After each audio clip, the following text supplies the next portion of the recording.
Achievement motivation theory, যেটা হয়তো তোমরা শুনেই থাকবে যে অ্যাচিভমেন্ট মোটিভেশন থিওরি নাম মাঝে মধ্যেই তোমরা শুনেছো। যে অ্যাচিভমেন্ট মোটিভেশন থিওরি মানে কি, আমরা অ্যাচিভমেন্ট মোটিভেশন পড়ার সময় কি বলেছিলাম, যে যে ব্যক্তি কোনো কিছুকে অ্যাচিভ করতে চায়, কোনো কিছুকে অ্যাচিভ করে সে খুশি হয়, অ্যাচিভ করার জন্য সেই কাজটা করে, সেটাই হচ্ছে অ্যাচিভমেন্ট করে সে মজা পায়। এই থিওরিটাকে যে প্রপোজ করেছিল ডেভিড সি ম্যাকক্লেন্ড 1961 এই থিওরিটাকে প্রপোজ করেছিল, যেটাকে আর একটা নামে পরিচিত ছিল নিড ফর অ্যাচিভমেন্ট থিওরি বা 3 নিড থিওরি, যেটাকে 3 নিড থিওরি নামে পরিচিত। ওই 3 নিডটা কি, need for achievement, need for affiliation, need for পাওয়ার। এখানে আমাদের সোসাইটিতে 3 ধরনের পিপল সাধারণত এই থিওরিতে থাকে। যেটা কি বলেছিল, এই যে নিড ফর অ্যাচিভমেন্ট, এরা কি করবে, এই ধরনের পিপল কি করবে, desire to accomplish the goal or and excel, এটা কি করবে, কোনো কিছুকে অ্যাচিভ করার জন্য তৈরি হবে, কোনো কিছু অ্যাচিভ করা মানে কোনো কিছু পাওয়ার জন্য সেটা ওয়ার্ক করছে। আর কি থাকবে, নিড ফর পাওয়ার, অনেকে থাকে কি ডিজায়ার পছন্দ for friendly are closely interpersonal relationship, তাদের মধ্যে একটা পাওয়ার, যে আমার কাছে ক্ষমতা চাই, আমি সমস্ত কিছু দেখা হলো। অনেকে থাকে যে বা এই যে আমরা বিভিন্ন প্রকার লিডারশিপ বা অনেক সময় তার ভিতর হেডশিপ, যে তার ভিতরে একটা পাওয়ার, যে সেটাকে পরিচালনা করার ক্ষমতা, যে পাওয়ারটা পেলে সে যদি তার মধ্যে পাওয়ার চলে আসে, সে সমস্ত কিছু ঠিকভাবে একটা মোটিভেশন তার মধ্যে তৈরি হয়। আর এটা কি আছে, অ্যাফিলিয়েশন মানে কি, সে তো desire to control other, influence to other, তার মধ্যে একটা অ্যাফিলিয়েশন আছে। অ্যাফিলিয়েশন মানে সে সবাইকে ইনফ্লুয়েন্স করবে, সবাইকে সে কন্ট্রোল করবে অন্যজনকে। এই ধরনের দ্বারা 3টে ফ্যাক্টরের দ্বারা মানুষ কিন্তু সোসাইটিতে মোটিভেশন হয়। এবার এগুলোকে আরেকটু যদি আমরা ডিটেলস যদি দেখে নিই, সেখানে দেখো নিড ফর অ্যাচিভমেন্ট, এখানে কি বলেছে, to achieve excellence and accomplish the challenging goal. এই ধরনের পিপলটা কি হবে, কোনো কিছুকে অ্যাচিভ করার জন্য, কোনো কিছুকে যে কোনো মুহূর্তে একটা চ্যালেঞ্জ নিতে পারে, যে কোনো কিছুকে অ্যাচিভ করার জন্য। এখানে কি বলছে, প্রেফার করবে টাস্ক আর moderately difficult, not too easy or impossible.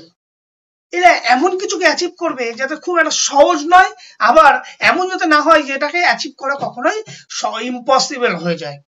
আর কি করবে, পার্সোনাল রেসপন্সিবিলিটি, কারণ এখানে কি অ্যাচিভমেন্ট মোটিভেশন কারা, এটা কিন্তু ইনার সেলফ মানে ইন্টারনাল মোটিভেশন দ্বারা হবে, পার্সোনাল রেসপন্সিবিলিটি যে কোনো কিছুকে অ্যাচিভ করার জন্য। আর প্রেফার করবে ফিডব্যাক অ্যাবাউট দেয়ার পারফরমেন্স, তারা কিন্তু অবশ্যই অলওয়েজ কি করবে, তারা ফিডব্যাক নিতে চাইবে, যে আমি যেটা পারফর্ম করতে চাইছি সেটা তার পজিটিভনেস কি আছে, তার নেগেটিভনেস কি আছে, সেই ফিডব্যাকটা নিতে, বা এটা পারফর্ম করতে গেলে আমাকে আর কি করতে হবে। আর এক্ষেত্রে কি হবে, motivated by success and personal accomplishment rather than external reward. এর external rather than external reward মানে এখানে কিন্তু শুধুমাত্র এরা মোটিভেট হচ্ছে কোনো কিছু অ্যাচিভ করার জন্য সেলফ মোটিভেট দ্বারা, নিজের জন্য ইনার সেলফ, নিজের এনজয়মেন্ট, নিজের জয়, নিজের মধ্যে যে অ্যাকমপ্লিশমেন্ট আছে তার জন্য কিন্তু এরা মোটিভেট হয়ে কোনো কিছুকে অ্যাচিভ করতে চাইছে। আর নিড ফর পাওয়ার মানে কি, যে বস, যে আমি, অনেকের মধ্যে আছে boss, desire to influence, control, have authority over others, যে আমি এই ওয়ার্কারের মধ্যে বস, মানে আমাকে সবাই মেনে চলবে, আমার কথা সবাই শুনবে, এই ধরনের এবিলিটি কিন্তু অনেকের মধ্যেই আছে, যার ফলে সে কিন্তু মোটিভেট হয়। দেখা যায় অনেক সময় বিভিন্ন এডুকেশনাল ইনস্টিটিউশন আছে, ইয়েস আমাকে যে লিডার করতে আমি সবাইকে কন্ট্রোল করা, যদি আমাকে লিডার না করে আমি কোনো কথা শুনবো না। তার মানে কি, তাকে সে লিডার মানে তাকে সে পাওয়ার অফ অথরিটি দিচ্ছে, তাকে বস হওয়ার, যার ফলে কি হবে, তখন সে তার মোটিভেট হবে, আদারওয়াইজ কিন্তু সে মোটিভেট হবে না। এই ধরনের পিপল কিন্তু আমাদের মধ্যে অনেক অসংখ্য কিন্তু দেখা যায়, যে সমস্ত কিছু ক্ষমতা সবাই ওখানে বস, মানে পাওয়ার, একটা পাওয়ার দরকার তার কাছে সবাইকে কন্ট্রোল করা, যা বলে কি হবে, এনজয় কর কম্পিটিশন আর seek the position of leadership. যে কথাগুলো বলছিলাম, যে লিডারশিপ দিলে তোমাকে যেটা পাওয়ার দিয়ে দিল, তার মধ্যে একটা মোটিভেশন তৈরি হয়ে যাবে যে সমস্ত কিছু কন্ট্রোল করার। আর একটা কি ছিল, হ্যাঁ, নিড ফর অ্যাফিলিয়েশন, যে একটা এরা কিন্তু পছন্দ করে কি, যে একটা ফ্রেন্ডলি ইন্টারপার্সোনাল রিলেশনশিপ তৈরি করতে, সোসাইটিতে তাকে সবাই একসেপ্ট করুক, সোসাইটিতে তাকে সবাই মেনে চলুক, হ্যাঁ, তাদের মধ্যে একটা অ্যাফিলিয়েশন তৈরি হবে, তার মধ্যে কিন্তু সে মোটিভেশন তৈরি হয়। Paper team work and avoid conflict, এরা কিন্তু কোনো দ্বন্দ্ব পছন্দ করবে না, কি করবে, সবার মধ্যে একটা গুড রিলেশনশিপ, ইন্টারপার্সোনাল রিলেশনশিপ তৈরি করে, যার ফলে তাদের মধ্যে মোটিভেশন তৈরি হয়। এখানে তখন নিড ফর অ্যাচিভমেন্ট, এরা কি করছে, desire to excel, achieve the relationship to set standard step to success, এরা নিজের জন্য সেলফ মোটিভেটেড হতে পারে কোনো কিছুকে অ্যাচিভ করার জন্য। নিড ফর পাওয়ার কি, to control others to get desire thing done. আর এটা হচ্ছে নিড ফর অ্যাপ্লিকেশন কি, একটা গুড রিলেশনশিপ, ইন্টারপার্সোনাল রিলেশনশিপ বা ফ্রেন্ডশিপনেস, যার দ্বারা সে মোটিভেট হচ্ছে। এখন এর কিছু ক্রিটিসিজম যদি আমরা দেখে নিই, সেখানে দেখবো কিছু কালচারাল লিমিটেশন আছে। হ্যাঁ, সেই কালচারাল লিমিটেশন সব কালচারের ক্ষেত্রে এটা অনেক সময় অ্যাপ্রোভিয়েবল না।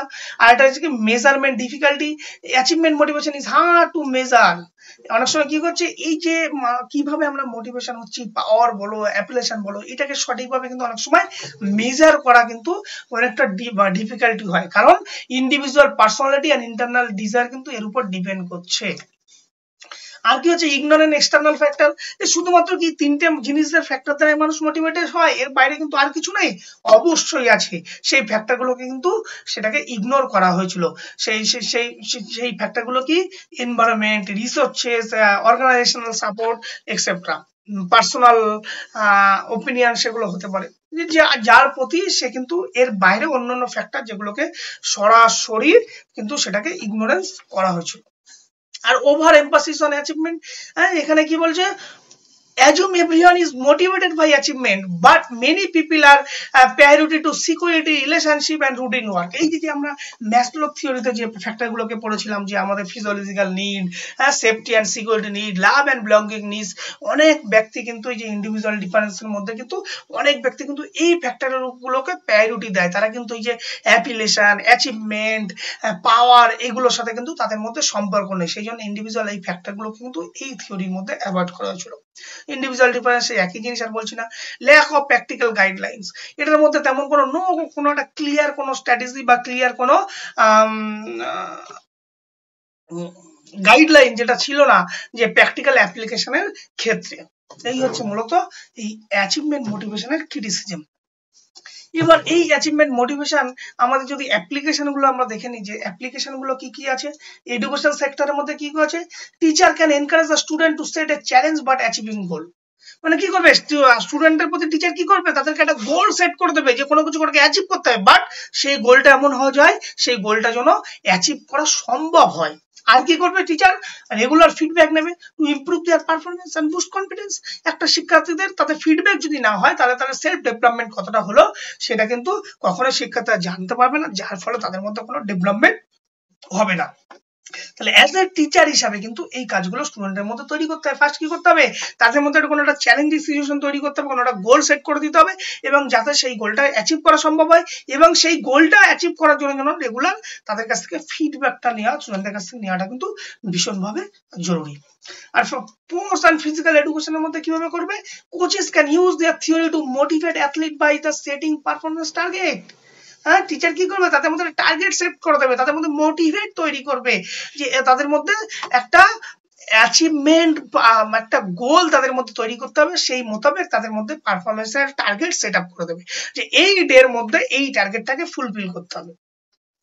আর কি হতো, recognize the achievement to build the strong desire success. তাদের মধ্যে এই একই কথা, যে একটা গোল যদি সেট আপ করে দিই, তাদের মধ্যে কি হবে, তাদের মধ্যে একটা সেই টার্গেটের মধ্যে যদি গোলটাকে সেট আপ করে, তাদের মধ্যে একটা প্রবণতা হবে যে সেই গোলটাকে হাসিল করা। আর ম্যানেজমেন্টের ক্ষেত্রে কি করবে, ম্যানেজারকে অ্যাসাইন দ্য চ্যালেঞ্জিং টাস্ক, বিভিন্ন প্রকার চ্যালেঞ্জিং টাস্ক দেবে এমপ্লয়ীদের মধ্যে সেটাকে ফুলফিল করার জন্য। আর কি হবে, effort to increase the productivity, বিভিন্ন প্রকার স্যালারি ইনক্রিজ বা মাঝে মধ্যে বোনাস বা বিভিন্ন প্রকার রিওয়ার্ড এমপ্লয়ীদেরকে দিতে হবে, যাদের মধ্যে তাদের মধ্যে কি হবে, তাদের মধ্যে একটা মোটিভেশন তৈরি হয়। আর পার্সোনাল ডেভেলপমেন্টের মধ্যে কি করতে হবে, individual can use this theory to set the personal goal and monitoring their progress. Personal goal মানে কি, ইন্ডিভিজুয়ালের মধ্যে এই যে আমরা যারা আছি প্রত্যেক ব্যক্তি, তাদের মধ্যে প্রত্যেকের একটা গোল সেট আপ করতে হবে, সেই গোলটাকে রাখতে হবে, সেই গোল মোতাবেক আমাদের ওয়ার্ক করতে হবে, যার ফলে কি হবে, আমাদের ডে বাই ডে আমরা সেটাকে ইনক্রিজ করতে হবে। আর এর ফলে কি হবে, help to building self confidence and personal growth, যার ফলে আমাদের কনফিডেন্স লেভেলটা বাড়বে এবং পার্সোনাল ডেভেলপমেন্ট হবে। তাহলে এই অ্যাচিভমেন্ট মোটিভেশনকে আমরা যদি সংক্ষেপে একটু বলে দিই, যে অ্যাচিভমেন্ট মোটিভেশনের ক্ষেত্রে তিনটে ক্যাটাগরি আমাদেরকে বলা হয়েছিল। এক হচ্ছে achievement, need for achievement, need for application, need for power. কি বলেছিল এখানে, যে ব্যক্তি তিন রকম ভাবে মোটিভেট হতে পারে, যে কোনো কিছুকে অ্যাচিভ করার জন্য এক হতে পারে। আর হচ্ছে অ্যাপ্লিকেশন কি, তার মধ্যে একটা সবার মধ্যে একটা ইন্টারপার্সোনাল রিলেশনশিপ, একটা সমাজে একটা আইডেন্টি তৈরি করে সেটাকে তার মোটিভেশন তৈরি। আর একটা হচ্ছে নিড ফর পাওয়ার, যে সে ক্ষমতার উপর বিশ্বাস করি, যে আমার মধ্যে ক্ষমতা দরকার, আমার মধ্যে পাওয়ার, বস, যার প্রতি সে মোটিভেশন তৈরি হয়। এই কন্টেন্ট